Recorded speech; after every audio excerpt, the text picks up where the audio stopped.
বিশ্বের নবীজি আমার বললেন, তোমার বোঝাটা আমি নিজের মাথায় তুলছি, তুমি আগে আগে চলো। ওই সমাদে বিশ্বের নবী, কুল কায়নাতের নবী জনাবে মুহাম্মদ রাসূলুল্লাহ সাল্লাল্লাহু তাআলা আলাইহি ওয়াসাল্লাম নিজের মাথার মধ্যে ওই বোঝাটা তুলে নিলেন। ইহুদির বাচ্চাটাকে বললেন, তুমি আগে আগে চলতে থাকো, আমি তোমার পিছনে পিছনে চলে যাই। বিশ্বের নবী আমার যেমনি বললেন, ইহুদির বাচ্চাটা আগে আগে চলতে লাগলো, আল্লাহর নবী পিছনে পিছনে চলতে লাগলেন।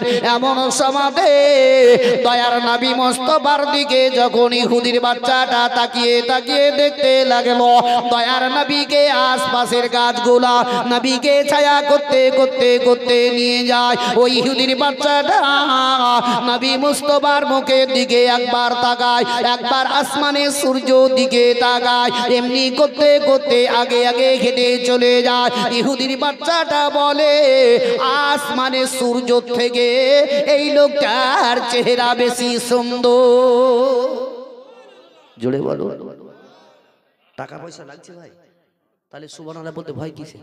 এর আগেও তো কতবার বলেছি।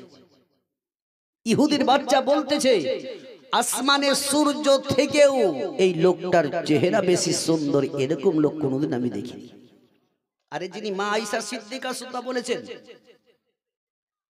যিনি বিশ্বের নবী বিবি মা আয়েশা সিদ্দিকা, ও মা আয়েশা সিদ্দিকা রাদিয়াল্লাহু তাআলা আনহা বলেন, আমার স্বামী বিশ্বের নবী, কুল কায়নাতের নবী, নবী মুস্তফা যখন আমার বাড়িতে আসতেন, দয়ার নবী মুস্তফা বাড়িতে প্রবেশ করলে আমার বাড়িতে কোনোদিন লাইটের প্রয়োজন পড়েনি, আমার বাড়িতে কোনোদিন বলের প্রয়োজন পড়েনি। একমাত্র আমার বিশ্বের নবীর নূরের ঝলকে আমার বাড়িটা পুরো উজালা হয়ে যেত। ওই দয়ার নবীজি ইহুদির বাচ্চাকে বলতে আছেন, বাচ্চারে আগে আগে চল, আমি তোর পিছনে পিছনে পিছনে পিছনে চলতে আছি। তবে বিশ্বের মুসলমান ভাইরা আমার, ও আমার বাপজিরা, মা বোনেরা আমার, আজকে দেশের মধ্যে বহুত ফিরকা উঠে গেছে। ওই ফিরকাদের কাছ থেকে দূরে দূরে থাকার চেষ্টা করুন। আজকে দেশের মধ্যে বড় বড় মোবাইল মৌলবি তৈরি হয়ে গেছে। না মোবাইল মৌলবি বুঝেন তো কেমন? মোবাইল দেখে দেখে মৌলবি হয়ে খুব ফতোয়া জারি করে বেড়ায় না, এরা হচ্ছে মোবাইল মৌলবি। এই মোবাইল মৌলবিদের কাছ থেকে দূরে থাকুন। হাদিস বুখারী কয় খণ্ড সেটাও জানে না, বুখারী কয় কেজি ওজনে সেটাও জানে না। দু চারটা বুখারীর মানে কি মোবাইল থেকে শুনে শুনে মুখস্থ করে ফতোয়া জারি করে বেড়ায়, এই করেঙ্গে তাই করেঙ্গে। তাদের নিকট থেকে দূরে থাকুন। যিনি বিশ্বের নবী, কুল কায়নাতের নবী, গুড়ি গুড়ি পায়ের মধ্যে হেঁটে হেঁটে হেঁটে হেঁটে চলে যান। দয়ার নবী যেই জায়গাতে পা রাখে, নবী মুস্তফার পদতলে ছোট ছোট পাথর গোলা যদি পড়ে যেত, ওই পাথর গোলা বিশ্বের নবীর পদতলে মমের মতো গলে যেত।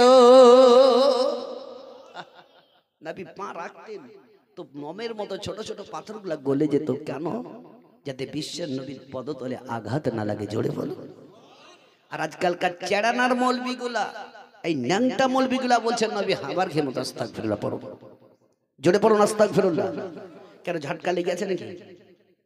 ভয় লাগছে? এরা যদি হইল তো মাটিতে পাড়াক দেখি কটা গলছে দেখি, পারবে? ও আমার ভাইরা, বাপজিরা আমার, কিছু সময় পরে পরিবর্তন হয়ে যান।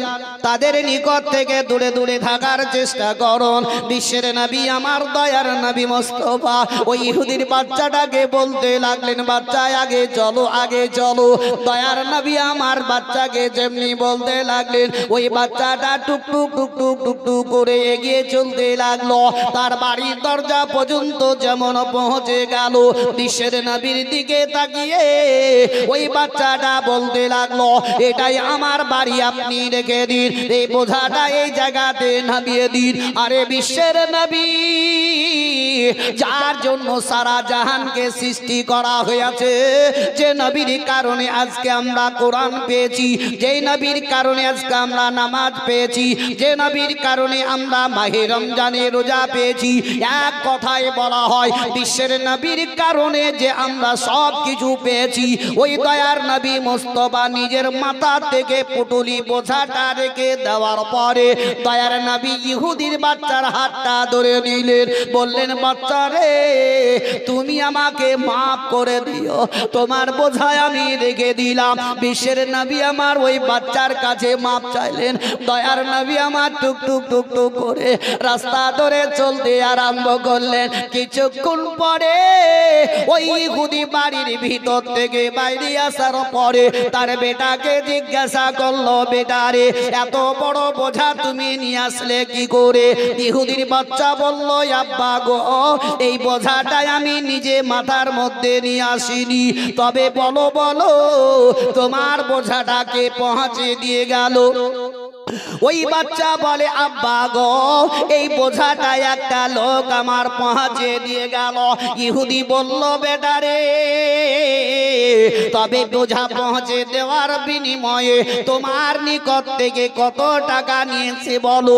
ওই সমাজে ইহুদির বাচ্চা বলল, আব্বা গো ওই লোকটা আমার নিকট থেকে এক পয়সাও নেয়নি, বিনা পয়সাতেই পৌঁছে দিয়ে গেল। ইহুদি বলল, বেটা রে তবে লোকটা কোথায় আছে বলো, একটু তুমি দেখিয়ে দাও। ইহুদির বাচ্চা বলল, আব্বা গো ওই দেখো সামনে হেঁটে হেঁটে হেঁটে হেঁটে চলে যায়। ইহুদির নজরটা যেমন বিশ্বের নবীর দিকে পড়ে গেল। ইহুদি দেখতে পেল দয়ার নবী মুস্তাফাকে আসমানে আব্রাহা ওই ছায়া করতে করতে নবীকে নিয়ে চলে যায়। চলে বলো, কথা বুঝতে পারছেন না পারেন না? নবীকে ছায়া করতে করতে নিয়ে যাচ্ছে। ইহুদি ও নবীর আদর্শ দেখি এমনকি ইহুদি পর্যন্ত কলমা পড়ে ঈমান নিয়ে এসেছিল। জোরে বলো, আজ তোমরা সেই নবীর উম্মত, আজকে নবীর আদর্শ মেনে চলো। আজকে আমরা জীবনে কাহিনী যাই কিছু ভাই শুনি, শোনার পর যদি পরিবর্তন হতে পারি তবে আমরা লাভবান। আরে সাহাবীরা পর্যন্ত নবীর প্রেমে পাগল হয়েছে। কি ভাই, নবীর প্রেমে পাগল হয়েছে, ওরকম আমাদেরকে পাগল হতে হবে। নবীর প্রতি ভালোবাসা রাখতে হবে। যে নবীর যখনকে বিশ্বের নবীর প্রতি যখন অত্যাচার করেছিল ইহুদিরা, আল্লাহ খুদ বলেছিলেন, ও আমার হাবিব তুমি মক্কা ছেড়ে মদিনাতে চলে যাও। জোরে বলো, যে নামাজের শেষ কথাটা বলে গেলেন। বাস্তবত আমরা জীবনী কাহিনী যতই যাই শুনি, আমাদের আকিমুস সালাত, তোমরা নামাজ কায়েম করো।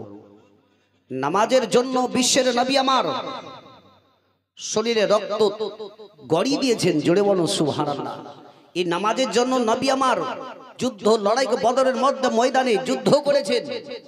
যে মক্কা নগরীর অত্যাচারে নবী আমার মক্কা থেকে মদিনায় গেলেন। তাই বলে, আমরা নবীর পাগল দিওয়ানা রে সোনার মদিনা, আমরা নবীর পাগল দিওয়ানা, আমরা নবীর পাগল দিওয়ানা রে সোনার মদিনা, আমরা নবীর পাগল দিওয়ানা। মক্কা হতে ওই মদিনা যেতে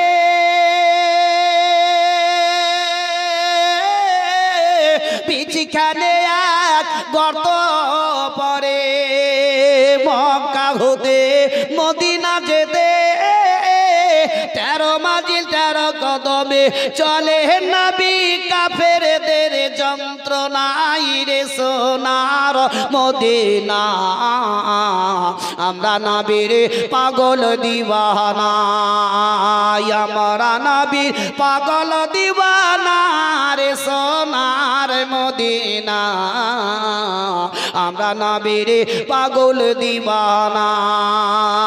সেথাই মাকড় সাথে জালি বুনিল, কবুতরে ডিম পাড়িল,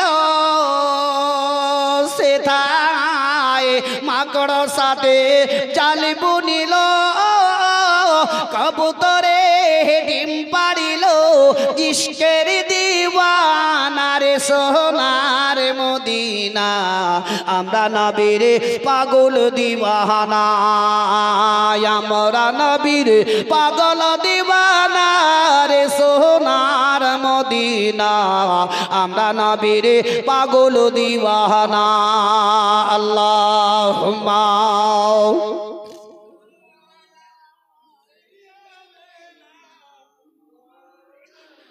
মুহাম্মাদ ওয়া আলা আলি সাইয়্যিদিনা সাল্লাল্লাহু তাআলা আলাইহি ওয়াসাল্লাম। ও বাবা জীবনের আমার ভাইরা আমার, আল্লাহ রাব্বুল ইজ্জত পবিত্র কোরআনের মধ্যে ঘোষণা করলেন ওয়া আম্মাস সাইলা ফালা তানহার। আল্লাহ বললেন যদি কোনো তোমার দরবারে কোনো সাইল যদি আসে তারে কখনো খালি ফেরাবে না, কেননা সাইল যদি আল্লাহর দরবারে দোয়া করে আল্লাহ বলছেন বান্দারে আমি ওই সাইলের দোয়া আমি কবুল করে নিব। সাইলের দোয়া কবুল করে আর একজন কার? মুসাফির। মুসাফিরের দোয়া আল্লাহ কবুল করেন। যিনি হচ্ছেন কোরআনে এটা সাবিত দিয়েছেন ওয়াবিল ওয়ালিদাইনা ইহসানাও, মা বাপের প্রতি ইহসানি করো, মা বাপের পদতলেই জান্নাত আছে। জোরে বলো। আমরা জান্নাত জান্নাত করে দেবে নামাজ পড়ে কপালকে ঘিষ্টিয়ে ঘিষ্টিয়ে কালো করে দিই, করি রে। হ্যাঁ, কিছু কিছু মানুষ আছে দেখবে নামাজ এক সপ্তাহ যদি নামাজ পড়তে লাগে ওই তালে এক ঘুষ্টুন এই তালে এক ঘুষ্টুন দেখানো কালো হয়ে যায়, হয় না? আর একদিন থেকে আমরা নামাজ পড়ি তো কালোই হয় না। কি কালো হচ্ছে কি? তাহলে এরা ঘুষ্টিয়ে ঘুষ্টিয়ে কিছু কিছু মানুষ দেখায় কি কত আমি নামাজি দেখ। আবার কিছু কিছু লোক বলে তোমাদের এই যে কালো কি করে হইলো, তো যে নামাজ পড়ে পড়ে কালো হলো। এত কালো আমাদের কালো হয় না রে ভাই। তো যে আমাদের রোজ হাসরের ময়দানে ওই জায়গাটা চকচক করবে লাইটের মতো, জানবে কি আল্লাহ এই নামাজি ছিল। ও তোমাদের কালো দেখে চকচক করবে আর আমাদের চকচক করবে না, তাই নাকি? তুমি লোক দেখানো এগুলা নামাজ পড়া। আল্লাহ বলেছেন যারা লোক দেখানো নামাজ পড়ে সে নামাজ তোমাকে ঢাল মারা করে ঢিক্কারি মারবে। ওরকম না, আল্লাহকে পাওয়ার উদ্দেশ্যে নামাজ পড়া। যেমন একজন সওয়াল এমন এক টাকা পয়সা ওয়ালার দরজাতে গেছে, সেই লোকটা কিন্তু খুব কৃপণ, উনি কাউকে দান খয়রাত করেনি। এই যুবক ছেলেগুলো এই এদিকে ধ্যান দাও, গল্প করতে চলে যাও বাড়ি, চুপ করে। ওদের কাছ থেকে ওখানটায় মনে হয় খুঁটা মোটা লাগা আছে, মনে হয় নাকি খুঁটা পুঁতি দিয়ে এসো, আঠা লাগা আছে। আরে সামনে এসে বসো, সামনে ভালো লাগবে। কি ভাই বেশি নয়, 1 ঘন্টার মধ্যে বিক্রি করবো। ঠিক 12:30 পৌনে 1টার মধ্যে শেষ। এখন তো বাজছে মনে হয় 11:30 নাকি? ঘড়ি ভুল দেখলাম নাকি রে ভাই? যাই হোক, হতে পারে। তা যাই হোক, ও লোকটা খুব কৃপণতা ছিল, কারে কোনোদিন দান খয়রাত করেনি। তার বাড়িতে 18 বৎসরের একটি যুবতী নারী ছিল। ওই সমাজে এমন একজন সওয়ালি এসে সওয়াল করলো, আওয়াজটি যেমন ভিতরে চলে গেল, সঙ্গে সঙ্গে ওই 18 বৎসরের যুবতী মেয়েটি বাবা দরজা খুলে দিল। দেখলো একজন সওয়ালি দরজার মধ্যে দাঁড়িয়ে দাঁড়িয়ে দাঁড়িয়ে দাঁড়িয়ে দাঁড়িয়ে দাঁড়িয়ে সওয়াল করে। ওই সওয়ালি বলল, মা গো আমি একদিন নয় 2 দিন নয়, আমি কয়েকদিন থেকে গুনাহগারে আছি মা, আমি আর চলতে ফিরতে পারি নাই। তবে যদি কিছু খাবার খাদ্য থাকে আল্লাহর রাস্তায় তুমি আমার দান করবে। ওই মেয়েটি চট করে ঘরের ভিতরে গিয়ে 2খানা রুটি নিয়ে আসার পরে ওই সওয়ালিকে আপন দান করে দিল। সঙ্গে সঙ্গে ভিখারি সওয়ালিটা আল্লাহ দরবারে দোয়া করতে লাগলো, আল্লাহ গো এখন এই মেয়েটি আমাকে 2খানা রুটি দিয়েছে আল্লাহ, তবে মেয়েটি যদি কোনোদিন বিপদের মধ্যে পড়ে যায় এ দানের ওসিলাতে আল্লাহ তুমি তাকে রক্ষা করিও, বিপদ থেকে তুমি উদ্ধার করে দিও। এখন সওয়ালি দোয়া করার পরে ওই ভিখারি সওয়ালি টুকটুক টুকটুক করে বেরিয়ে চলে গেল। কিছুক্ষণ পরে তার আব্বা ঘরের ভিতর থেকে এসে তার বেটিকে জিজ্ঞাসা করলো, বেটি রে ওই লোকটা এমন তোমার কি বলতে ছিল বলো। ওই সমাতে বললো, আব্বা গো ওই লোকটা এমন একজন সওয়ালি, একদিন নয়, 2 দিন নয়, কয়েকদিন ধরে অনাহারে ছিল আব্বা। তাই আমার নিকটে যখন খাবার চাইলো, তুমি আমাকে 2খানা রুটি দিয়েছিলে খাবার জন্য। ওই 2টা রুটি আমি নিজে না খেয়ে ওই সওয়ালিকে দান করেছি। এমন কোন লোক আছে ভাই নিজে না খেয়ে দিবে? এই জন্য বলা হয়, বাড়িতে তোমার যদি বাড়িতে ছোট ছোট ছেলে মেয়ে থাকে, তাদের হাত দিয়ে ভিক দাও। কেন? মেয়েটি ভিক যখন আপনার ছোট্ট থেকে দিতে দিতে দিতে বড় হয়ে বিয়ে করে শ্বশুর বাড়ি যাবে, তার শ্বশুর বাড়িতে গিয়েও তার দান করাটা অভ্যাসই থাকবে। কি ভাই? আর ছেলে যদি থাকে, ছেলের হাতে ভিক দাও, ওই ছেলেটা আস্তে আস্তে বড় হওয়ার পরে তার হাতটা দান করার হাতই থাকবে। আর যারা দান করেন তাদেরকে যদি চেঁচিয়ে